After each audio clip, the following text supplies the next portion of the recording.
Worldwide, it is estimated that more than 500 million people are living with diabetes. Around 30% of these patients develop a diabetic neuropathy, where nerve damage usually starts in the feet. 15 renowned experts from all over the world met at an international consensus conference to discuss and develop recommendations on the best practice in screening, diagnosis, and management of diabetic neuropathy in clinical practice.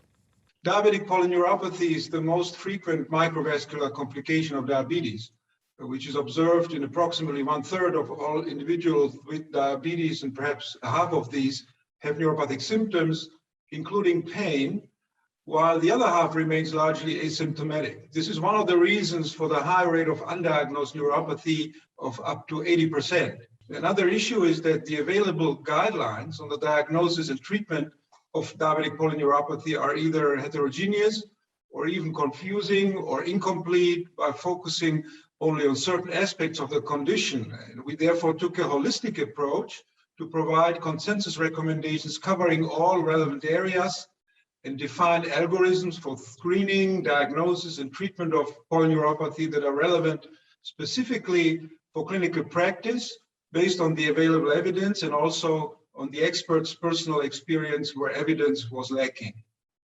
We must not forget that foot problems are very common in diabetes, and so is diabetic neuropathy. One of our studies, we showed that up to half of older patients with type 2 diabetes have significant neuropathy. Half of these patients may not realize that because they have no symptoms. Therefore, screening for neuropathy is absolutely crucial to identify those people who are at risk of developing foot problems. And neuropathy itself is one of the most important contributory factors in the causation of foot ulcers. So screening and early treatment of neuropathy may help to reduce the incidence of foot ulcers, which themselves sadly may ultimately require amputation, and of course this has significant morbidity and mortality. One challenge is that half of the patients remain asymptomatic and therefore need to be examined and not only ask for symptoms. Another problem is that different nerve fibers are involved, large fibers, small fibers, so that a single test is usually not sufficient to diagnose the neuropathy. So in many settings, you need a set of tests, but there are many of them and they are not sufficiently standardized, so that the question arises as to which tests are most appropriate. In this regard, the consensus report gives distinct and condensed practical recommendations and algorithms for the physician to be able to decide which tests should be preferred and how exactly they should be used in clinical practice to diagnose the condition as early as possible. During the COVID-19 pandemic, people with diabetes have been understandably rather frightened to come to hospital clinics. They realize that people with diabetes who get COVID, they don't do as well as those without. And indeed, in my country, 1 in 3 of people dying in hospital with COVID has diabetes, type 2 mainly. So it's absolutely essential for people to continue attending, to be looking after their feet, to looking after their neuropathy.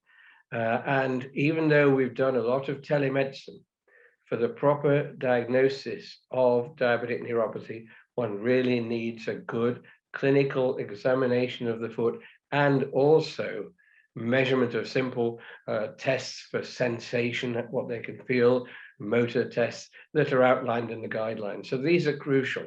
And hopefully people will be less frightened to attend clinics now. In most countries, things are gradually improving. And of course, we encourage all our patients to be vaccinated. I think it's very important that patients who attend the diabetic clinic should have their shoes and socks removed for clinical examination of their feet, at least on an annual basis. The great Paul Brand, who did so much for the management of the neuropathic foot, remarked, removing shoes and socks to examine the foot is the most important step. Clinical diagnosis of diabetic neuropathy is based on neuropathic symptoms and signs. Typical neuropathic symptoms include pain, paresthesias, and numbness, particularly in the feet and calves. The basic neurological assessment comprises the general medical and neurological history, inspection of the feet, and neurological examination to assess, for example, pain, sharp sensation, and vibration sensation. The management of painful diabetic neuropathy is extremely challenging for clinicians, partly because the individual drugs that we have limited efficacy. Each individual drug can only help patients up to 40% of our population, and the majority are not helped by single drugs. And also we have limited data available on combination treatment. 2 din 3 pacienți diagnosticați cu diabet zaharat prezintă neuropatie diabetică. Iar pentru controlul diabetului și atingerea țintelor glicemice, avem astăzi la dispoziție o largă varietate de medicații eficiente, cu profil de siguranță favorabil, atât cu administrare orală, cât și cu administrare injectabilă. Din punct de vedere al tratamentelor patogenetice în polineuropatia diabetică, există câteva molecule, așa cum sunt acidul alfa-lipoic și benfotiamina, care s-au dovedit utile în a influența stresul oxidativ și sinteza produselor de glicare avansată, substratul molecular al afectării nervoase. Și pentru controlul simptomatologiei dureroase, avem la dispoziție soluții terapeutice, fie cu administrare sistemică, fie locală. Medicații din categoria unor antidepresive moderne sau opioide pot asigura controlul algic chiar și în cazuri mai dificile, cu o calitate a vieții rezonabilă. Deoarece nu există o abordare completă a simptomatologiei polineuropatiei diabetice printr-o singură soluție terapeutică, trebuie avut în vedere tratamentul asociat cu multiple clase medicamentoase, combinat, tratament patogenic și simptomatic. Uneori, în funcție de particularitatea cazului, este nevoie și de asocierea de metode non-farmacologice, cum ar fi acupunctura, terapia psihologică sau stimularea electrică transcutanată. The management of diabetic neuropathy includes 3 cornerstones. First, lifestyle modification, optimal diabetes treatment aimed at near normal glycemia, and multifactorial cardiovascular risk intervention. Second, pathogenetically oriented pharmacotherapy such as alpha-lipoic acid and benfotiamine. And third, symptomatic treatment of neuropathic pain, including analgesic pharmacotherapy like antidepressants, anticonvulsants, opioids, capsaicin 8% patch and combinations if required, as well as non-pharmacological options.